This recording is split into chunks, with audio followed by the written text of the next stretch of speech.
Hello welcome to competitive exams library. ఇంకేమైనా channel subscribe చేసుకునే వాళ్ళు ఉంటే తప్పకుండా ఛానల్ అయితే సబ్స్క్రైబ్ చేసుకోండి. మనకి డిసెంబర్ 28 నుండి జూలై 31 దాకా కూడా రైల్వే ఎన్టీపీసీ CBT-1 ఎగ్జామ్స్ అయితే జరిగాయి కదా. ఈ మొత్తం CBT-1 ఎగ్జామ్కి సంబంధించి ఎన్టీపీసీలో అడిగిన ఇంపార్టెంట్ బిట్స్ ఏవైతే ఉన్నాయో, ఎక్కువగా రిపీట్ అవుతున్న బిట్స్ ఏవైతే ఉన్నాయో వాటిని, అలాగే వాటి రిలేటెడ్ బిట్స్ని తీసుకుని మనకి ఈ వీడియోలో అయితే ఎక్స్ప్లెయిన్ చేయడం జరుగుతుంది. సో డెఫినెట్గా మనకి ఈ వీడియో అనేది అయితే RSC లెవెల్ 1 గ్రూప్ డి దృష్టిలో పెట్టుకుని అయితే చేయడం జరుగుతుంది. ఎందుకంటే ఈ బిట్స్ అనేవి డెఫినెట్గా గ్రూప్ డిలో కూడా మనకి రిపీట్ అయ్యే అవకాశం ఉంది. సో కాబట్టి గ్రూప్ డి వాళ్ళు ఖచ్చితంగా వీడియోస్ అయితే ఫాలో అయితే డెఫినెట్గా బిట్స్ అయితే వచ్చే అవకాశం అయితే ఉంది. సో మొట్టమొదటి క్వశ్చన్ వచ్చి, Purna Swaraj time who is the president of INC Indian National Congress. Purna Swaraj సమయంలో ఎవరు మనకి జాతీయ National Congress so INC Indian National కాంగ్రెస్కి అధ్యక్షునిగా ఉన్నారు? ఆన్సర్ వచ్చి మనకి జవహర్లాల్ నెహ్రూ. సో పూర్ణ స్వరాజ్ టైంలో మనకి జవహర్లాల్ నెహ్రూ గారు అయితే INC యొక్క అధ్యక్షునిగా అయితే ఉండడం జరిగింది. Purna Swaraj declaration in which INC session? ఏ ఇండియన్ నేషనల్ కాంగ్రెస్ సెషన్లో పూర్ణ స్వరాజ్ తీర్మానం జరిగింది? ఆన్సర్ వచ్చి 1929 లాహోర్ సెషన్, 1929 లాహోర్ సెషన్లో అయితే మనకి పూర్ణ స్వరాజ్ డిక్లరేషన్ అయితే జరిగింది. అప్పుడు మనకి INC అధ్యక్షునిగా జవహర్లాల్ నెహ్రూ గారు అయితే ఉన్నారు. ఈ క్వశ్చన్ చాలా రిపీటెడ్గా అయితే ఎన్టీపీసీలో అడిగారు. సో గ్రూప్ డీలో కూడా అడిగే అవకాశం అయితే ఉంది. United nation day is observed on which date? ఐక్యరాజ్య సమితి దినోత్సవం ఏ తారీఖున జరుపుకుంటాం? ఆన్సర్ వచ్చి 24 అక్టోబర్న యునైటెడ్ నేషన్ డే ఐక్యరాజ్య సమితి దినోత్సవం జరుపుకుంటాం. ఎందుకు అంటే యునైటెడ్ నేషన్ మనకి 24 అక్టోబర్ 1945న మనకి ఎస్టాబ్లిష్ చేయడం జరిగింది. సో ఆ జ్ఞాపకార్థంగా ప్రతి సంవత్సరం 24 అక్టోబర్న మనకి ఐక్యరాజ్య సమితి దినోత్సవం అయితే జరుపుకుంటాం. ఇది కూడా చాలాసార్లు రిపీటెడ్గా అడిగిన ప్రశ్న. సో ఈ మిక్స్డ్ బిట్స్ అయితే ఉంటాయి. కరెంట్ అఫైర్స్, జీకే, స్టాటిక్ అన్నీ కూడా మిక్స్ అయితే ఉంటాయి. Singer and Bharat Ratna award winner Bhupen Hazarika belongs to which state? Singer మరియు భారతరత్న అవార్డు గ్రహీత భూపెన్ హజారికా ఏ రాష్ట్రానికి చెందినవారు? ఆన్సర్ వచ్చి మనకి Assam. Next, Pokhran 2 test year. Pokhran 2 పరీక్ష నిర్వహించిన సంవత్సరం ఏమిటి? పోఖ్రాన్ 2 అణు పరీక్ష మనకి 1998 సంవత్సరంలో అయితే నిర్వహించారు. ఈ పోఖ్రాన్ 2 పరీక్ష యొక్క కోడ్ నేమ్ ఏం పెట్టారు అంటే ఆపరేషన్ శక్తి. అలాగే ఇది పోఖ్రాన్ 2 పరీక్ష అనేది ఎవరు ప్రధానమంత్రిగా ఉన్న కాలంలో నిర్వహించారు అంటే అటల్ బిహారీ వాజ్పేయి గారు ప్రధానమంత్రిగా ఉన్న కాలంలో అయితే నిర్వహించారు. సో చాలాసార్లు రిపీటెడ్గా అడిగిన క్వశ్చన్స్ ఇవి. పోఖ్రాన్ 2కి సంబంధించి ఎప్పుడు జరిగింది అంటే 1998. అలాగే కోడ్ నేమ్ ఏంటి అంటే ఆపరేషన్ శక్తి. అలాగే ఎవరు ప్రధానిగా ఉన్నప్పుడు జరిగింది అంటే అటల్ బిహారీ వాజ్పేయి. సో ఖచ్చితంగా గుర్తుపెట్టుకోండి. అలాగే పోఖ్రాన్ 1కి సంబంధించి కూడా చాలా క్వశ్చన్స్ రిపీటెడ్గా వచ్చాయి. సో పోఖ్రాన్ 1 పరీక్ష అయితే 1974 సంవత్సరంలో జరిగింది.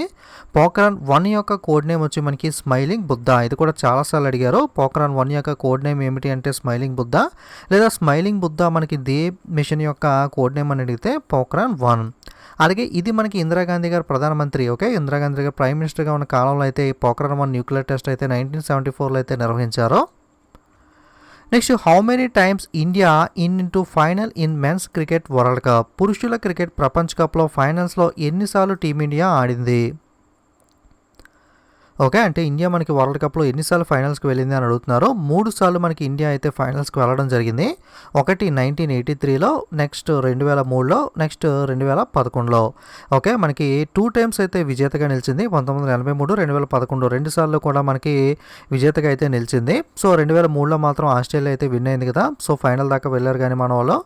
ఈ 2003లో అయితే మనకి వరల్డ్ కప్ అనేది అయితే విన్ అవ్వలేదు. టోటల్గా 3 సార్లు ఫైనల్ ఆడితే 2 సార్లు అయితే ఇండియా ఇప్పటిదాకా అయితే వరల్డ్ కప్ మనకి విన్ అవ్వడం జరిగింది. Next, who build Fatehpur Sikri and Buland Darwaza? Fatehpur Sikri మరియు బులంద్ దర్వాజాను ఎవరు నిర్మించారు? ఇది కూడా చాలాసార్లు రిపీటెడ్ అడిగిన క్వశ్చన్. మనకి ఫతేపూర్ సిక్రీని ఎవరు నిర్మించారు అని అడిగినా, లేదా బులంద్ దర్వాజాని ఎవరు నిర్మించారు అని అడిగినా ఆన్సర్ వచ్చి మనకి అర్బర్. సో ఈ బులంద్ దర్వాజా అనేది ఏంటి అంటే దీన్ని డోర్ ఆఫ్ విక్టరీ అని కూడా పిలుస్తారు. Was build in 1602 AD by Mughal empire Akbar to commemorate his victory over the Gujarat. Okay. So, ఈ బులంద్ దర్వాజా లేదా విజయ్ ద్వారం అనేది 1602 ఏడీలో మొఘల్ చక్రవర్తి అక్బర్ వచ్చి గుజరాత్‌పై సాధించిన విజయానికి జ్ఞాపకార్థంగా అయితే నిర్మించారు. ఈ క్వెషన్ కూడా చాలా సార్లు అడిగారు. అంటే ఎలా అడిగారు అంటే బులంద్ దర్వాజాని మనకి అక్బర్ దేని జ్ఞాపకార్థంగా దేన్ని కమెమోరేట్ చేయడానికి మనకి దీన్ని నిర్మించారు అని అడిగారు. సో, గుజరాత్‌పై సాధించిన విక్టరీ జ్ఞాపకార్థంగా ఈ బులంద్ దర్వాజా లేదా దీన్ని డోర్ ఆఫ్ విక్టరీగా పిలుస్తారో దాన్ని నిర్మించారు. మిమ్మల్ని ఇలా కూడా అడగచ్చు, మనకి క్రింది వాటిలో ఏ కట్టడాన్ని డోర్ ఆఫ్ విక్టరీ అని పిలుస్తారని కూడా అడగచ్చు. గుర్తుపెట్టుకోండి, Buland Darwaza. It is in the main entrance to the Jama Masjid at Fatehpur Sikri which is 43 kilometer from Agra, India. Okay, Buland Darwaza ఎక్కడ ఉంటుంది అంటే మనకి ఫతేపూర్ సిక్రీ వద్ద అయితే ఉంటుంది. ఇది ఆగ్రా నుండి 43 కిలోమీటర్ల దూరంలో ఉన్న ఫతేపూర్ సిక్రీ వద్ద జమ్మా మసీద్లో ప్రధాన ద్వారం. ఓకే, ఇలా కూడా అడగచ్చు, బులంద్ దర్వాజా మనకి క్రింది వాటిలో ఏ పట్టణానికి దగ్గరగా ఉంటుంది అని అడగచ్చు. ఏ సిటీకి దగ్గరగా ఉంటుంది అంటే ఆగ్రాకి దగ్గరలో 43 కిలోమీటర్ల దూరంలో ఈ బులంద్ దర్వాజా అయితే ఉంటుంది ఫతేపూర్ సిక్రీ వద్ద. సో, ఇవన్నీ కూడా ఇంపార్టెంట్ పాయింట్స్ గుర్తుపెట్టుకోండి. Next, who proposed the theory of relativity? ఎవరు మనకి సాపేక్ష సిద్ధాంతాన్ని ప్రతిపాదించారు? ఓకే, ఆన్సర్ వచ్చి మనకి Albert Einstein. Next, world health organisation headquarters, ప్రపంచ ఆరోగ్య సంస్థ WHO యొక్క ప్రధాన కార్యాలయం ఎక్కడ ఉంది? ఓకే, ఆన్సర్ వచ్చి మనకి జెనీవా, స్విట్జర్లాండ్లో అయితే ఉంది. సో, దీని యొక్క డైరెక్టర్ జనరల్ వచ్చి Tedros Adhanom. Next, Reserve Bank of India established in which year? మనకి కేంద్ర బ్యాంక్ ఉంది కదా, central bank, Reserve Bank of India, దీన్ని ఎప్పుడు స్థాపించారు? ఓకే, రిజర్వ్ బ్యాంక్ ఆఫ్ ఇండియాను మనకి 1 ఏప్రిల్ 1935, ఓకే 1 ఏప్రిల్ 1935 సంవత్సరంలో అయితే స్థాపించడం జరిగింది. ఈ క్వశ్చన్ కూడా చాలాసార్లు రిపీటెడ్గా అయితే అడిగారు. First Indian governor general of India after independence, స్వతంత్రం వచ్చిన తర్వాత భారతదేశ మొట్టమొదటి గవర్నర్ జనరల్గా ఎవరు ఉన్నారు? ఓకే, ఆన్సర్ వచ్చి మనకి Chakravarti Rajagopalachari. Okay, C Rajagopalachari. So, ఈ గవర్నర్ జనరల్ విషయంలో చాలామంది కన్ఫ్యూజ్ అవుతూ ఉంటారు. ఒకసారి క్లారిటీగా అయితే చెప్తాను, చూడండి, జాగ్రత్తగా నోట్ చేసుకోండి. The first governor general of Bengal. Okay, governor general of Bengal, బెంగాల్కి సంబంధించి మొట్టమొదటి గవర్నర్ జనరల్ ఎవరు అని క్వశ్చన్ అడిగితే వారన్ హేస్టింగ్స్ అయితే ఆన్సర్ అవుతుంది. అలాగే first official governor general of British India, అలాగే బ్రిటిష్ ఇండియాకి సంబంధించి మొట్టమొదటి గవర్నర్ జనరల్ అఫీషియల్గా ఎవరు అంటే lord William Bentinck. Okay, so British ఇండియాకి సంబంధించి మొట్టమొదటి గవర్నర్ జనరల్. అలాగే first governor general of India after independence, స్వతంత్రం వచ్చిన తర్వాత మొట్టమొదటి గవర్నర్ జనరల్ ఎవరు అని అడిగితే కనుక మనకి Lord Louis Mountbatten. Okay, Lord Louis Mountbatten వచ్చి మనకి మొట్టమొదటి గవర్నర్ జనరల్ ఆఫ్టర్ ఇండిపెండెన్స్, అంటే స్వతంత్రం వచ్చిన తర్వాత. First Indian governor general of India after independence, అంటే స్వతంత్రం వచ్చిన తర్వాత భారతీయ మొట్టమొదటి గవర్నర్ జనరల్ ఎవరు అంటే మనకి స్వతంత్రం వచ్చిన తర్వాత మొట్టమొదటి గవర్నర్ జనరల్గా లూయిస్ మౌంట్ బ్యాటెన్ ఉన్నారు. బట్ ఈయనైతే ఇండియన్ కాదు కదా. స్వతంత్రం వచ్చిన తర్వాత ఏ ఇండియన్ మనకి మొట్టమొదటి గవర్నర్ జనరల్గా ఉన్నారు అంటే సి రాజగోపాలాచారి లేదా మనకి చక్రవర్తి రాజగోపాలాచారి. ఓకే, సో ఈ రెండింటికి చాలామంది కన్ఫ్యూజ్ అవుతూ ఉంటారు. ఈ 4 కూడా కొంచెం కన్ఫ్యూజన్గా అయితే ఉంటాయి. సో స్క్రీన్ షాట్ తీసుకోండి. సో ఓకే, సో ఈ 4టికి రిలేటెడ్గా మనకి క్వశ్చన్స్ అడిగినప్పుడు కన్ఫ్యూజ్ అవ్వకుండా అయితే ఆన్సర్ చేయొచ్చు. ఇంకా ఎటువంటివి ఏమన్నా ఉంటే కనుక కింద కామెంట్ అయితే చేయండి. Okay, next, biogas mainly consist of 70% what? బయోగ్యాస్లో ప్రధానంగా 70% ఉండేది ఏమిటి? ఓకే, ఆన్సర్ వచ్చి మనకి methane, CH4. Okay, so methane అనేది బయోగ్యాస్లో 70% అయితే ఉంటుంది. సో మీకు ఆప్షన్స్లో మీథేన్ అని ఇవ్వచ్చు, లేదా ఒక్కొక్కసారి మీథేన్ అనేవి కూడా CH4 అని కూడా ఇవ్వచ్చు. Next, NITI Aayog launch date in India. నీతి ఆయోగ్ భారతదేశంలో ప్రారంభించబడిన తేదీ ఏది? ఓకే, ఆన్సర్ వచ్చి జనవరి 1, 2015 సంవత్సరంలో నీతి ఆయోగ్ని అయితే భారతదేశంలో ప్రారంభించడం జరిగింది. సో నీతి ఆయోగ్ మీద ఇంపార్టెంట్ పాయింట్స్తో నేను ఆల్రెడీ ఒక వీడియో చేశాను. ఎవరైనా చూడడం అంటే ఆ వీడియో లింక్ కూడా డిస్క్రిప్షన్లో ఇస్తాను. అది చూస్తే మీకు నీతి ఆయోగ్ రిలేటెడ్ అన్ని ఇంపార్టెంట్ పాయింట్స్ అయితే తెలుస్తాయి. ఒకసారి బ్రీఫ్గా చూసినట్లయితే ఇండియాలో గతంలో ప్లానింగ్ కమిషన్ ఆఫ్ ఇండియా ప్రణాళిక సంఘం అనేది ఉండేది. ఆ ప్రణాళిక సంఘాన్ని రద్దు చేసి దాని స్థానంలో మనకి 1 జనవరి 2015 ఈ నీతి ఆయోగ్ని అయితే తీసుకొచ్చారు. నీతి ఆయోగ్లో నీతి యొక్క ఫుల్ ఫామ్ ఏమిటి అని అడిగినట్లయితే National Institution for Transforming India. National Institution for Transforming India వచ్చి ఫుల్ ఫామ్. ఈ నీతి ఆయోగ్ చైర్మన్గా ఎవరు ఉంటారో అంటే ప్రైమ్ మినిస్టర్, ప్రధానమంత్రిగా ఎవరైతే ఉంటారో వాళ్ళే నీతి ఆయోగ్ చైర్మన్గా ఉంటారో. సో ప్రజెంట్ నీతి ఆయోగ్ చైర్మన్ ఎవరు అంటే నరేంద్ర మోడీ. అలాగే నీతి ఆయోగ్ వైస్ చైర్మన్ వచ్చి రాజీవ్ కుమార్. అలాగే CEO చీఫ్ ఎగ్జిక్యూటివ్ ఆఫీసర్ వచ్చి Amitabh Kant. Next, Swaraj party founded year. Okay, Swaraj party స్థాపించబడిన సంవత్సరం ఏది?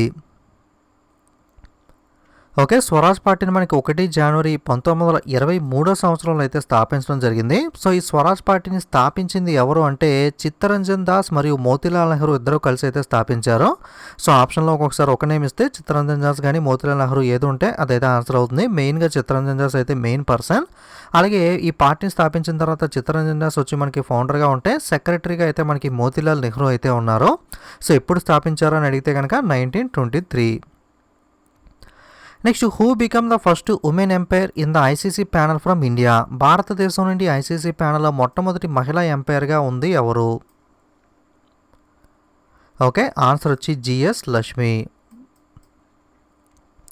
నెక్స్ట్, థియోప్రాస్టస్ను మనకి దేని యొక్క పితామహుడిగా పరిగణిస్తారు? Okay, Theophrastus is known as the father of dash. Okay, answer వచ్చి బాటనీ, వృక్షశాస్త్రం. సో నేను ఇంపార్టెంట్ ఫాదర్స్ పితామహులకు సంబంధించి కూడా వీడియో చేశాను, అది కూడా కుదిరితే డిస్క్రిప్షన్లో ఇస్తాను. లేదా మీరు ఏదైనా ఒక వీడియో సెట్ చేయాలనుకుంటే యూట్యూబ్లోకి వెళ్ళి ఫర్ ఎగ్జాంపుల్ మనకి famous fathers of different studies, okay, so ఈ విధంగా లేదా నీతి ఆయోగ్ రిలేటెడ్ ఇంపార్టెంట్ పాయింట్స్ ఈ విధంగా సెట్ చేసినప్పుడు పక్కన కాంపిటేటివ్ ఎగ్జామ్స్ లైబ్రరీని కూడా సెట్ చేసినట్లయితే ఆ టాపిక్ మీద కనుక నేను వీడియో చేస్తే మనకి ఫస్ట్ అయితే డిస్ప్లే అవుతుంది, అక్కడ నుండి మీరైతే చూడొచ్చు. Next, Statue of Unity is located at which state? Okay, Statue of Unity ఏ రాష్ట్రంలో ఉంటుంది? ఓకే, స్టాట్యూ ఆఫ్ యూనిటీ అనేది మనకి గుజరాత్ రాష్ట్రంలో అయితే ఉంటుంది. సో దీని యొక్క పొడవు వచ్చి మనకి 182 మీటర్లు. ఓకే, ఫీట్స్లో కనుక అడిగితే కనుక 597 ఫీట్ అయితే ఉంటుంది. మీటర్స్లో అయితే 182 మీటర్లు. ఇది గుజరాత్లో అయితే ఉంటుంది స్టాట్యూ ఆఫ్ యూనిటీ అనేది.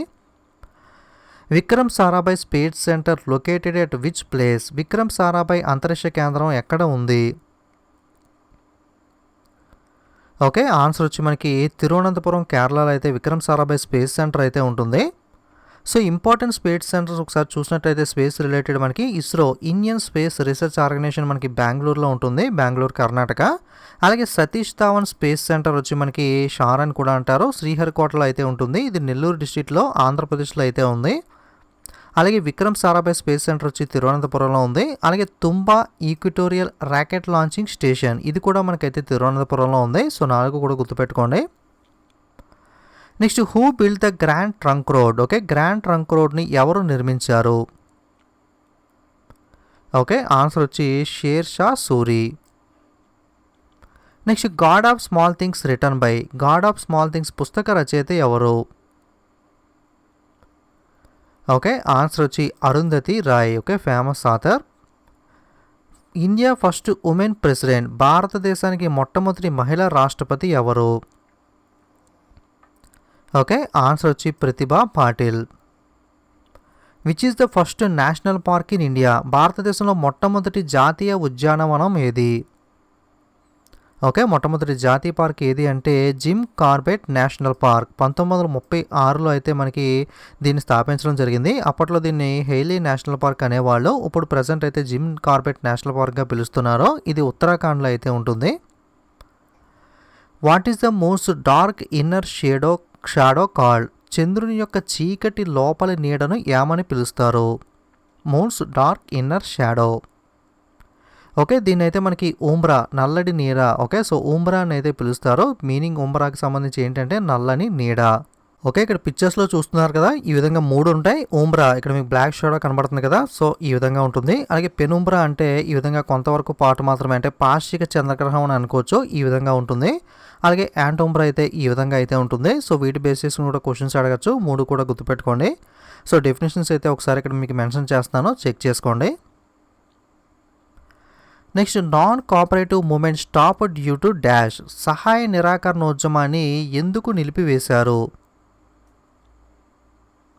ఓకే, ఆన్సర్ వచ్చి చౌరా చౌరీ ఇన్సిడెంట్. ఓకే, 1920 సంవత్సరంలో సహాయ నిరాకరణోద్యమం నాన్ కోఆపరేటివ్ మూమెంట్ని అయితే గాంధీ గారు స్టార్ట్ చేశారో మనకి 2 years పాటుగా 1922 దాకా అయితే కొనసాగింది. బట్ అప్పుడు మనకి చౌరా చౌరీ సంఘటన ఇన్సిడెంట్ జరగడం వల్ల సహాయ నిరాకరణోద్యమాన్ని నిలిపివేస్తున్నట్లుగా మహాత్మా గాంధీ గారు అయితే ప్రకటించారు. Next, UNO established in which year? Okay, మనకి యుఎన్ఓ యునైటెడ్ నేషన్ ఆర్గనైజేషన్ ఐక్యరాజ్య సమితి ఏ సంవత్సరంలో స్థాపించబడింది? ఓకే. ఆన్సర్ వచ్చి 24 అక్టోబర్ 1945. ఓకే. మనకి 24 అక్టోబర్ 1945, 24 అక్టోబర్ 1945 సంవత్సరంలో ఐక్యరాజ్య సమితిని స్థాపించారు. ఈ జ్ఞాపకార్థంగానే ప్రతి సంవత్సరం 24 అక్టోబర్న మనకి యుఎన్ఓ డే అనేది కూడా జరుపుకుంటాం. ఇందాక స్టార్టింగ్లో చూసాం కదా. సో దీనికి సంబంధించి ఆప్షన్స్లో ఈ విధంగా ఇయర్ ఇవ్వకుండా after world war 1, after world war 2 ఈ విధంగా ఆప్షన్స్ అయితే ఇవ్వడం జరిగింది. సో ఇలా కూడా గుర్తుపెట్టుకోండి. లేదా మనకి వరల్డ్ వార్ 2 తర్వాత స్థాపించిన ప్రముఖ సంస్థ ఏమిటి ఇలా కూడా అడగచ్చు. సో యునైటెడ్ నేషన్ ఆర్గనైజేషన్ వచ్చి వరల్డ్ వార్ 2 తర్వాత అయితే మనకి ఎస్టాబ్లిష్ చేయడం జరిగింది. జిఎస్ఎల్వి ఫుల్ ఫామ్ ఏమిటి? ఆన్సర్ వచ్చి geo synchronize satellite launch vehicle. అలాగే పిఎస్ఎల్వి ఫుల్ ఫామ్ కూడా అడిగే అవకాశం ఉంది, polar satellite launch vehicle. Next Pulwama attack date, Pulwama దాడి జరిగిన తేదీ ఏమిటి? ఓకే. ఆన్సర్ వచ్చి 14 ఫిబ్రవరి 2019 అయితే పుల్వామా దాడి అయితే జరిగింది. First women to go to space in India, భారతదేశంలో అంతరిక్షంలోకి వెళ్ళిన మొట్టమొదటి మహిళ ఎవరు? ఓకే. ఆన్సర్ వచ్చి మనకి కల్పన చావ్లా. సో వరల్డ్ వైడ్గా చూసుకుంటే వాలంటీనా తెరస్కోవా వచ్చి మనకి first women to go to the space. Okay. India తరఫున అయితే కల్పన చావ్లా. అలాగే మనకి రీసెంట్గా చూసుకుంటే కరెంట్ అఫైర్స్ న్యూస్లోకి అయితే రావడం జరిగింది కదా. Sirisha Bandla become the third Indian origin women to fly into the space after Kalpana Chawla and Sunita Williams. So Indian ఆరిజిన్స్లో చూసుకుంటే కల్పన చావ్లా, సునీత విలియమ్స్ తర్వాత శిరీష బండ్లా అయితే రీసెంట్గా మనకి స్పేస్లోకి వెళ్ళడం జరిగింది. సో ఇది కూడా ఇంపార్టెంట్, అడిగే అవకాశం అయితే ఉంది. అలాగే first man to travel space from India అని అడిగితే కనుక మనకి మ్యాన్ అయితే రాకేష్ శర్మ. అలాగే first man to go to the space అంటే వరల్డ్ వైడ్గా చూసుకుంటే మనకి ఫస్ట్ మ్యాన్ వచ్చి Yuri Gagarin. Next OPEC member countries, ఓపెక్లో సభ్య దేశాల సంఖ్య ఎంత? ఓకే. ఓపెక్ అంటే ఫుల్ ఫామ్ వచ్చి Organisation of Petroleum Exporting Countries. So OPEC యొక్క సభ్య దేశాలు వచ్చి ప్రస్తుతం 13 అయితే ఉన్నారు. సో యాక్చువల్గా ఖతర్ దేశం కూడా సభ్య దేశంగా ఉండేది. ఖతర్ వచ్చి 1 జనవరి 2019 అయితే ఈ ఓపెక్ నుండి విత్డ్రా అవడం జరిగింది. అలాగే ఈక్వెడార్ కూడా సభ్య దేశంగా ఉండేది. ఇదైతే జనవరి 1, 2020 అయితే మనకి సభ్య దేశం నుండి అయితే తప్పుకోవడం జరిగింది. సో ఈ రెండు కూడా మనకి తప్పుకోవడంతో ప్రజెంట్ అయితే 13 దేశాలు అయితే ఓపెక్లో సభ్య దేశాలుగా ఉన్నాయి. ఆ 13 ఏంటి అంటే Algeria, Angola, Congo, Equatorial Guinea, Gabon, Iran, Iraq, Kuwait, Libya, Nigeria, Saudi Arabia, UAE, United Arab Emirates మరియు వెనుజులా.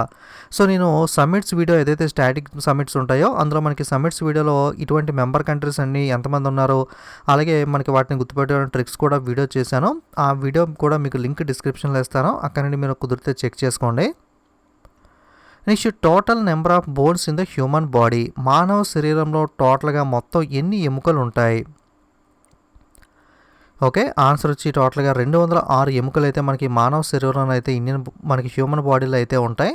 సో పుట్టినప్పుడు ఎన్ని ఉంటాయి అంటే 300 అయితే ఉంటాయి. ఓకే. పుట్టినప్పుడు అయితే మనకి 300 ఎముకలు అయితే ఉంటుంది. తర్వాత కొన్ని మెర్జ్ అయిపోయి కొన్ని మనకి ఇవ్వడం వల్ల మనకి 206 అయితే తర్వాత అయితే ఉండడం జరుగుతుంది. ఇది కూడా అడుగుతూ ఉంటాడు, పుట్టినప్పుడు మానవ శరీరంలో ఎన్ని ఎముకలు ఉంటాయంటే 300. Next touch me not plant name, ముట్టుకుంటే ముడుచుకునే మనకి ప్లాంట్ మొక్క యొక్క పేరేమిటి? దీన్ని అత్తిపత్తి లేదా సిగ్గాకు అని కూడా పిలుస్తారు. ఓకే. దీని యొక్క పేరు ఏమిటి అంటే సైంటిఫిక్ నేమ్ ఏంటి అంటే మనకి మొమోసా పుడికా. ఓకే. మొమోసా పుడికా వచ్చి దీని యొక్క సైంటిఫిక్ నేమ్. ఓకే. మీరు చిన్నప్పుడు దీంతో ఆడుకునే ఉంటారు. పిక్చర్ అనేది ఈ విధంగా ఉంటుంది. Which area or city before it is in Russia now that the area is in US? మనకి గతంలో రష్యాలో ఉండి ప్రజెంట్ అమెరికాలో ఉన్న సిటీ ఏమిటి? ఓకే. ఆన్సర్ వచ్చి మనకి అలాస్కా. ఓకే. నెక్స్ట్ మహారత్న కంపెనీస్కి సంబంధించి కూడా చాలా షిప్స్లో మనకి క్వశ్చన్స్ అయితే అడగడం జరిగింది. సో ఈ మహారత్న కంపెనీకి సంబంధించి క్వశ్చన్స్ ఎలా అడుగుతాడంటే క్రింద మనకి 4 ఆప్షన్స్ ఇచ్చి ఈ క్రింది కంపెనీలో మహారత్న కంపెనీ కానిది ఏంటి లేదా మహారత్న కంపెనీ ఏంటి మనకి సెలెక్ట్ చేయండి అని చెప్పి అడుగుతూ ఉంటాడు. సో మహారత్న కంపెనీస్ చూసినట్లయితే వీటిని గుర్తుపెట్టుకోవడానికి ఒక ట్రిక్ కూడా మీకు చెప్పాను. ONGC, SBI, high BP. Okay. So ONGC అంటే 4 వస్తాయి. ఓ అంటే మనకి Oil and Natural Gas Corporation ONGC, N అంటే NTPC National Thermal Power Corporation, G అంటే GAIL Gas Authority of India Limited, C అంటే సిఏఎల్ కోల్ ఇండియా లిమిటెడ్. అలాగే next SBI అంటే S అంటే SAIL Steel Authority of India Limited, B అంటే Bharat Heavy Electronics Limited BHEL, అలాగే IOCL I అంటే మనకి Indian oil corporation Limited. అలాగే HBP అంటే హై బీపీ అంటే హెచ్ అంటే HPCL Hindustan Petroleum Corporation Limited, B అంటే Bharat Petroleum Corporation Limited, P అంటే Power Grid Corporation of India Power Grid. Okay, so ఇవన్నీ కూడా మనకి మహారత్న కంపెనీ. సో ఈ కోడ్ వర్డ్ ద్వారా గుర్తుపెట్టుకుని 1-2 సార్లు చదవండి, వీటి మీద కూడా డెఫినెట్గా క్వశ్చన్స్ వచ్చే అవకాశం ఉంది. Okay, next 2019 Bharat Ratna award winner, 2019 సంవత్సరంలో భారతరత్న అవార్డు గ్రహీత ఎవరు? ఓకే, ఆన్సర్ వచ్చి మనకి ముగ్గురికి ఇవ్వడం జరిగింది. ప్రణవ్ ముఖర్జీ, భూపెన్ హజారికా, నానాజీ దేశ్ముఖ్. ఓకే, ప్రణవ్ ముఖర్జీ, భూపెన్ హజారికా మరియు Nanaji Deshmukh. Next, who is the founder of Taj hotel Mumbai? Mumbai Taj hotel వ్యవస్థాపకుడు ఎవరు? ఆన్సర్ వచ్చి మనకి Jamshedji Tata. Next, bauxite largest producer state, bauxite యొక్క అతిపెద్ద ఉత్పత్తిదారు రాష్ట్రం ఏమిటి? ఓకే, బాక్సైట్ని ఎక్కువగా ఉత్పత్తి చేస్తున్న రాష్ట్రం ఏమిటి? ఓకే, ఆన్సర్ వచ్చి మనకి ఒడిస్సా. ఈ క్వశ్చన్ కూడా మనకి ఎన్టీపీసీలో చాలా షిఫ్ట్స్లో రిపీటెడ్గా అయితే అడిగారు. Hindu Swaraj book written by, Hindu Swaraj పుస్తక రచయిత ఎవరు? ఓకే, ఆన్సర్ వచ్చి Mohan Das Karamchand Gandhi. National remote sensing centre or NRSE located in which place? National remote sensing centre లేదా ఎన్ఆర్ఎస్ఈ అనేది ఏ ప్రదేశంలో ఉంది? ఓకే, ఆన్సర్ వచ్చి Hyderabad, Telangana. Zayed medal to Modi by which country? మనకి మోడీకి జాయద్ మెడల్ను ఏ దేశం ప్రదానం చేసింది? ఓకే, ఆన్సర్ వచ్చి United Arab Emirates. Okay, UAE అయితే ప్రదానం చేయడం జరిగింది. సో మోడీకి ఇచ్చిన మెడల్స్ మీద కూడా చాలా షిఫ్ట్స్లో అయితే క్వశ్చన్స్ అడిగారు.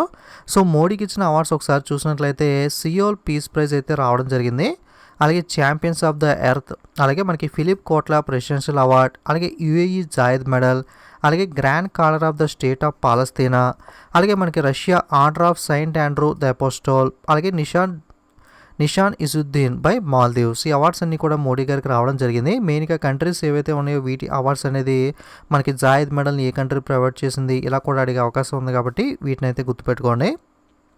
How many nuclear power plants in India? భారతదేశంలో ఎన్ని న్యూక్లియర్ పవర్ ప్లాంట్స్ ఉన్నాయి? ఓకే, ప్రస్తుతం భారతదేశంలో 7 న్యూక్లియర్ పవర్ ప్లాంట్స్ అయితే ఉన్నాయి. న్యూక్లియర్ రియాక్టర్స్ ఎన్ని అని అడిగితే కనుక India has 22 nuclear reactors in operation and 7 nuclear power plants. So nuclear power ప్లాంట్స్కి సంబంధించి ఇంపార్టెంట్ పాయింట్స్తో కూడా వీడియో చేశాను. సో అది కూడా మనకి సెర్చ్ చేసి చూడండి. మీకు nuclear power plants and competitive exams library అని చెప్పి యూట్యూబ్లో సెర్చ్ చేస్తే మీకు వీడియో అయితే వస్తుంది. ఏమన్నా చూడడం అంటే చూడండి. Okay, next 14 banks were nationalised in which year? 14 బ్యాంకులు అనేవి ఏ సంవత్సరంలో జాతీయం అయ్యాయి? ఓకే, ఆన్సర్ వచ్చి జూలై 1969, జూలై 1969 సంవత్సరంలో మనకి జాతీయం అవ్వడం జరిగింది 14 బ్యాంక్స్ అనేవి. తర్వాత 1980 సంవత్సరంలో 6 బ్యాంక్స్ అయితే మళ్ళీ జాతీయం అయ్యాయి. Who is called the Napoleon of India? Napoleon of India అని చెప్పి ఎవరిని పిలుస్తారు? ఓకే, ఆన్సర్ వచ్చి మనకి సముద్రగుప్త. ఓకే, సో సముద్రగుప్తను మనకి నెపోలియన్ ఆఫ్ ఇండియా అని అయితే పిలుస్తాం. Humayun Nama was written by, Humayun Nama రచయిత ఎవరు? ఓకే, ఆన్సర్ వచ్చి మనకి గుల్బదన్ బేగం.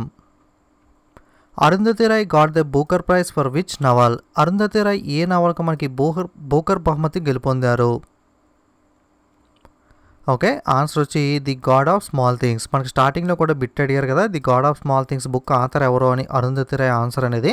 సో అలాగే అరుంధతి రాయ్కి మనకి ఏ పుస్తకానికి బూకర్ ప్రైజ్ వచ్చింది అని చెప్పి రివర్స్లో క్వశ్చన్ అడిగారో ఆన్సర్ వచ్చి మనకి god of small things. The wealth of nations book author, the wealth of nations గ్రంథ రచయిత ఎవరు? Answer Adam Smith. Okay, Adam Smith మనకి ఫాదర్ ఆఫ్ ఎకనామిక్స్, మనకి ఎకనామిక్స్ యొక్క పితామహుడిగా పిలువబడతారు. .com స్టాండ్స్ ఫర్, .com అంటే మనకి ఏమిటి ఫుల్ ఫామ్? సో ఆన్సర్ వచ్చి మనకి .com అంటే మనకి కమర్షియల్ అని అర్థం. సో .com అంటే ఫుల్ ఫామ్ వచ్చి కమర్షియల్. అలాగే .org అంటే వెబ్సైట్స్లో మీరు పైన యూఆర్ఎల్స్లో చూసే ఉంటారు ఇవన్నీ కూడా. .org అంటే ఆర్గనైజేషన్, .net అంటే నెట్వర్క్, .edu అంటే ఎడ్యుకేషన్, .in అంటే ఇండియా, .nic అంటే నేషనల్ ఇన్ఫర్మేటిక్స్ సెంటర్. ఎక్కువగా గవర్నమెంట్ వెబ్సైట్స్లో మీరు చూసుంటారు NIC అని, ssc.nic.in అని ఇటువంటి వెబ్సైట్స్లో. నెక్స్ట్ కంప్యూటర్ జనరేషన్కి సంబంధించి కూడా క్వశ్చన్స్ అనేవి అయితే చాలా షిఫ్ట్స్లో అయితే మనకు అడగడం జరిగింది. సో ఫస్ట్ జనరేషన్లో మనకి వేటిని యూజ్ చేశారు అంటే వ్యాక్యూమ్ చిప్స్ని యూజ్ చేశారు. సెకండ్ జనరేషన్లో ట్రాన్సిస్టర్స్, థర్డ్ జనరేషన్లో ఇంటిగ్రేటెడ్ సర్క్యూట్స్, ఫోర్త్ జనరేషన్లో మైక్రో ప్రాసెసర్స్, ఫిఫ్త్ జనరేషన్లో అయితే ఆర్టిఫిషియల్ ఇంటెలిజెన్స్ని అయితే యూజ్ చేయడం జరిగింది. Next, which of the following steel plant was started with the collaboration of Russia in Chhattisgarh? ఛత్తీస్గఢ్లో రష్యా సహకారంతో క్రింది వాటిలో ఏ స్టీల్ ప్లాంట్ ప్రారంభించారు? ఓకే, ఆన్సర్ వచ్చి బెలాయ్ స్టీల్ ప్లాంట్. సో ఇటువంటి స్టీల్ ప్లాంట్ రిలేటెడ్ క్వశ్చన్స్ కూడా చాలా రిపీటెడ్గా అయితే మనకి ఎన్టీపీసీలో అడిగారు. సో ఇందులో కొన్ని ఇంపార్టెంట్ చూసినట్లయితే రూర్కెల్లా స్టీల్ ప్లాంట్ అనేది మనకి జర్మనీ కొలాబరేషన్తో ఒడిస్సాలో ప్రారంభించడం జరిగింది. అలాగే బెలాయ్ స్టీల్ ప్లాంట్ వచ్చి రష్యా సహకారంతో ఛత్తీస్గఢ్లో ప్రారంభించారు. అలాగే దుర్గాపూర్ స్టీల్ ప్లాంట్ వచ్చి యునైటెడ్ కింగ్డమ్ కొలాబరేషన్తో మనకి సహకారంతో వెస్ట్ బెంగాల్లో ప్రారంభించడం జరిగింది. అలాగే బొకారో స్టీల్ ప్లాంట్ వచ్చి మనకి రష్యా సహకారంతో జార్ఖండ్లో అయితే మనకి బిల్డ్ చేశారు. ఓకే, రష్యా సహకారంతో రెండు ఉన్నాయి. బెలాయ్ స్టీల్ ప్లాంట్ వచ్చి మనకి రష్యా సహకారంతో మనకి ఛత్తీస్గఢ్లో, అలాగే బొకారో కూడా రష్యా సహకారంతో జార్ఖండ్లో అయితే ఏర్పాటు చేయడం జరిగింది. ఇంకా స్టీల్ ప్లాంట్కి సంబంధించి ఏదైనా ఇంపార్టెంట్ పాయింట్స్ ఉంటే కింద కామెంట్ అయితే చేయండి. Next, who gave the slogan జై జవాన్ జై కిసాన్? జై జవాన్ జై కిసాన్ నినాదం ఎవరు ఇచ్చారు? ఓకే, ఆన్సర్ వచ్చి Lal Bahadur Shastri. Untouchable book author, untouchable పుస్తక రచయిత ఎవరు? ఓకే, ఆన్సర్ వచ్చి Mulkraj Anand. League of nations replaced by dash, నానాజాతి సమితిని రీప్లేస్ చేస్తూ తీసుకొస్తున్న సంస్థ ఏమిటి?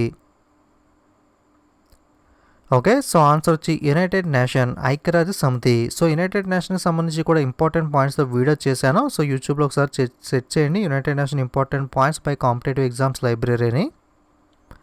Who is known as the milk man of India? భారతదేశ మిల్క్ మ్యాన్ అని చెప్పి ఎవరిని పిలుస్తారు? ఓకే, ఈ క్వశ్చన్ కూడా చాలా షిప్స్లో రిపీట్ అయింది. Verghese Kurien. Ajanta caves located in which state? Ajanta గృహాలు ఏ రాష్ట్రంలో ఉన్నాయి? ఓకే, ఆన్సర్ వచ్చి మనకి మహారాష్ట్ర. మనకి అజంతా గృహలో, ఎల్లోరా కేవ్స్, ఎల్లోరా గృహలో, అలాగే ఎలిఫెంట్ కేవ్స్, ఎలిఫెంట్ గృహలో మూడు కూడా మహారాష్ట్ర స్టేట్లో అయితే ఉంటాయి. Konark sun temple is situated in which state? Konark సూర్యదేవాలయం ఏ రాష్ట్రంలో ఉంటుంది? ఓకే, ఆన్సర్ వచ్చి Odisha. National waterway 1 or national waterway 1, okay, NW1 connects, జాతీయ జలమార్గం 1 అనేది వేటిని కనెక్ట్ చేస్తుంది? ఓకే, ఆన్సర్ వచ్చి మనకి హల్దియా సాగర్ నుండి ప్రయాగరాజ్ అలహాబాద్ దాకా ఇది కనెక్ట్ చేయడం జరుగుతుంది. నేషనల్ వాటర్వే 1 యొక్క లెంత్ వచ్చి మనకి 1620 కిలోమీటర్లు అయితే ఉంటుంది. సో లెంత్ కూడా అడుగుతూ ఉంటారు, నేషనల్ వాటర్వే యొక్క లెంత్ ఎంత అని, లేదా అది దేన్ని కనెక్ట్ చేస్తుంది అని చెప్పి క్వశ్చన్స్ అయితే అడగడం జరుగుతుంది. నేషనల్ వాటర్వే మీద కూడా మనకి చాలా క్వశ్చన్స్ అయితే అడిగారు. సో మీకు ఒకసారి ఇమేజ్ చూపిస్తున్నాను చూడండి. నేషనల్ వాటర్వే 1 అనేది మనకి గంగా, భాగీరథి, హుగ్లీ నదుల మీద సిస్టమ్ మీద అయితే ఉంటుంది. ఇది ప్రయాగరాజ్ టు హల్దియా దాకా ఉంటుంది, 1620 కిలోమీటర్లు. సో ఓకే, అలాగే NW2 national waterway 2 Brahmaputra river మీద ఉంటుంది. మనకి సాదియా నుండి దుబ్రి దాకా 891 కిలోమీటర్ల లెంత్ అయితే ఉంటుంది. అలాగే NW3 నేషనల్ వాటర్వే 3 అయితే మనకి కొట్టాపురం టు కొల్లాం లేదా కోజికోడ్ టు కొల్లాం దాకా అయితే ఉంటుంది. గతంలో కొత్తపురంతో కొల్లాం దాకా ఉండేది, దాన్ని కోజికోడ్ దాకా ఎక్స్టెండ్ అయితే చేశారు. సో కోజికోడ్ టు కొల్లాం ఆప్షన్లో ఏది ఉంటే అదైతే ఆన్సర్ అవుతుంది. 205 కిలోమీటర్ అయితే ఉంటుంది. అలాగే NW4 వచ్చి కృష్ణా గోదావరి రివర్స్ మీద అయితే ఉంటుంది. కాకినాడ నుండి మార్కాపురం దాకా అయితే 1095 కిలోమీటర్ల లెంత్ అయితే ఉంటుంది. అలాగే NW5 వచ్చి మహానది బ్రాహ్మణి రివర్ పైన ఉంటుంది. ఇది Mangalagiri to Pradeep and Talcher to ధర్మ 623 కిలోమీటర్ల లెంత్ అయితే ఉంటుంది. మీరు నేషనల్ వాటర్వేస్ అని చెప్పి వీకీ అని కొట్టినట్టయితే వికీపీడియా మొత్తం కంప్లీట్గా నేషనల్ వాటర్వేస్ అయితే ఇంకా చాలా ఉంటాయి. ఇదే కాదు, మీకు కంప్లీట్ లిస్ట్ వస్తుంది. అక్కడ నుండి మీరు కావాలనుకుంటే మొత్తం కూడా ఒకసారి అయితే చదువుకోవచ్చు. సో ఎక్కువగా ఈ మొట్టమొదటి ఫైల్ అయితే అడుగుతూ ఉంటారో ఇవైతే కనుక మీరు క్లియర్గా చూసుకోండి. 16th లోక్సభ స్పీకర్, 16వ లోక్సభ స్పీకర్ ఎవరు? ఓకే, ఆన్సర్ వచ్చి మనకి 16వ లోక్సభ స్పీకర్ వచ్చి మనకి సుమిత్రా మహాజన్. అలాగే 15వ లోక్సభ స్పీకర్ ఎవరు అని అడిగితే మీరా కుమార్. అలాగే 17వ లోక్సభ స్పీకర్ లేదా ప్రస్తుత లోక్సభ స్పీకర్ ఎవరు అని అడిగితే Om Birla. Sariska national park located in which state? Okay, Sariska national park ఏ రాష్ట్రంలో ఉంది? ఓకే, ఆన్సర్ వచ్చి రాజస్థాన్. సో నేషనల్ పార్క్, జాతీయ పార్కుల మీద కూడా చాలా క్వశ్చన్స్ అయితే అడిగారు. WTO established in which year? World trade organization, ప్రపంచ వాణిజ్య సంస్థ ఏ సంవత్సరంలో ప్రారంభించారు? ఓకే, ఆన్సర్ వచ్చి 1 జనవరి 1995 సంవత్సరంలో ఈ వరల్డ్ ట్రేడ్ ఆర్గనైజేషన్, ప్రపంచ వాణిజ్య సంస్థను ప్రారంభించడం అయితే జరిగింది. సో యాక్చువల్గా దీన్ని రేని రీప్లేస్ చేస్తూ తీసుకొచ్చారు అంటే general agreement on tariffs and trade. Okay, GATT ఏదైతే ఉందో general agreement on tariff and trade అనేది దీని స్థానంలో మనకి ప్రపంచ వాణిజ్య సంస్థ వరల్డ్ ట్రేడ్ ఆర్గనైజేషన్ 1 జనవరి 1995లో అయితే తీసుకురావడం జరిగింది. Next, if the bill is to become the law who will pass it after the Lok Sabha and Rajya Sabha approve it. So ఒక బిల్ అనేది చట్టంగా మారాలి అంటే లోక్సభ రాజ్యసభ ఆమోదం తర్వాత ఎవరు ఆమోదించాలి? ఓకే, ఆన్సర్ వచ్చి మనకి ప్రెసిడెంట్, రాష్ట్రపతి అయితే ఆమోదించాలి. ఒక బిల్లు మనకి పాస్ అవ్వాలి అంటే మనకి ఒక బిల్లు అనేది లా అవ్వాలంటే మొట్టమొదటిగా లోక్సభలో ప్రవేశపెడతారో అక్కడ ఆమోదం పొందాలి, తర్వాత రాజ్యసభలో ప్రవేశపెడతారో అక్కడ ఆమోదం పొందాలి. ఈ రెండు ఆమోదం పొందిన తర్వాత మనకి ప్రెసిడెంట్ రాష్ట్రపతి దగ్గరికి అయితే వెళ్తుంది. సో ముగ్గురు కూడా ఆమోదించిన తర్వాత ఒక బిల్లు అనేది మనకి చట్టం లా అయితే అవుతుంది. Deepest point in the world, ప్రపంచంలోని లోతైన పాయింట్ ఏది? ఆన్సర్ వచ్చి మనకి మెరియానా ట్రెంచ్. ఓకే, పసిఫిక్ మహాసముద్రంలో ఉన్న మెరియానా ట్రెంచ్ వచ్చి మనకి world deepest point. National informatics centre NIC founded year. National informatics centre NIC స్థాపించబడిన సంవత్సరం ఇది? ఓకే, ఆన్సర్ వచ్చి 1976, 1976లో స్థాపించారు. దీని ప్రధాన కార్యాలయం అయితే న్యూఢిల్లీలో ఉంటుంది. Bahuroop Gandhi book author. బహ్రూబ్ గాంధీ పుస్తక రచయిత ఎవరు? ఓకే, ఆన్సర్ వచ్చి Anu Bandopadhyay. Next, finger like structure in small intestine. చిన్న ప్రేగుల్లో వేలు వంటి నిర్మాణం కలిగినది ఏది? ఓకే, ఆన్సర్ వచ్చి మనకి villi. Which research centre developed in Antarctica by ISRO. అంటార్క్టికాలో ఇస్రో చేత అభివృద్ధి చేయబడిన పరిశోధన కేంద్రం ఏది? ఓకే, రెండు ఉన్నాయి, ఒకటి మైత్రి మరియు భారతి. ఆప్షన్లు ఏది ఉంటే దాన్ని బట్టి ఆన్సర్ చేయాలి. అలాగే ఆర్కిటిక్ రీసెర్చ్ సెంటర్ స్టేషన్ కూడా ఒకటి ఉంది. So first permanent Arctic research station అనేది ఇదైతే హిమాద్రి. ఓకే, సో ఆర్కిటిక్కి సంబంధించి హిమాద్రి, మనకి అంటార్క్టికాకి సంబంధించి మైత్రి మరియు Bharati. When was William Jones established the Asiatic society in India. ఎప్పుడు మనకి విలియం జోన్స్ భారతదేశంలో ఏసియాటిక్ సొసైటీని స్థాపించారు? ఓకే, ఆన్సర్ వచ్చి 1784, 1784 సంవత్సరం. White tiger book written by. The White tiger పుస్తక రచయిత ఎవరు? ఓకే, ఆన్సర్ వచ్చి అరవింద్ అడిగా. ఓకే, అరవింద్ అడిగా రాసిన కొన్ని ప్రముఖ పుస్తకాలు చూసినట్లయితే the White Tiger, selection day, last man in tower, amnesty, between the assassinations. Next, Fortran యొక్క ఫుల్ ఫామ్ ఏమిటి? ఓకే, ఆన్సర్ వచ్చి ఫార్ములా ట్రాన్స్లేషన్. అలాగే కోబాల్ యొక్క ఫుల్ ఫామ్ అడిగితే కనుక common business oriented language. So computer basics మీద మనకి మరీ ఎక్కువ క్వశ్చన్స్ గ్రూప్ డీలో రాకపోయినా కొన్ని ఇంపార్టెంట్ కానీ బేసిక్స్ మీద కానీ అడిగే అవకాశం అయితే ఉంది. ఓకే, సో ఇది మనకి ఆర్ఆర్బీ ఎన్టీపీసీలో అడిగిన కొన్ని ఇంపార్టెంట్ బిట్స్ అనేవి గ్రూప్ డి పాయింట్ ఆఫ్ వ్యూలో. సో మరిన్ని ఇలాంటి వీడియోస్ మీకు కావాలా వద్దా అన్నది అయితే కామెంట్ చేయండి. మీ ఫీడ్బ్యాక్ని బట్టి ఎంతమంది వీడియోకి ఎక్కువ మంది లైక్ చేసి ఎక్కువ మంది ఇలాంటి వీడియోస్ కావాలని చెప్పి కామెంట్ చేసినట్లయితే ఇలాంటి మరిన్ని బిట్స్ అయితే ఎన్టీపీసీ చిప్స్ నుండి అయితే కలెక్ట్ చేసి మీకు అయితే ప్రొవైడ్ చేస్తాను.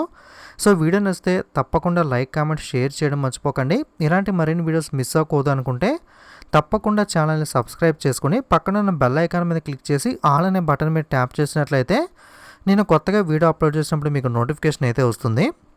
అలాగే Telegram, Instagram, Facebook, Twitter links కూడా డిస్క్రిప్షన్లో ఇస్తాను. లేదా డైరెక్ట్గా యాప్స్లోకి వెళ్ళి కాంపిటేటివ్ ఎగ్జామ్స్ లైబ్రరీస్ వెళ్ళి మిస్టేక్ లేకుండా సెట్ చేసి మన ఛానల్ లోగో చూసి మీరైతే జాయిన్ అవ్వచ్చు. Okay, thanks for watching.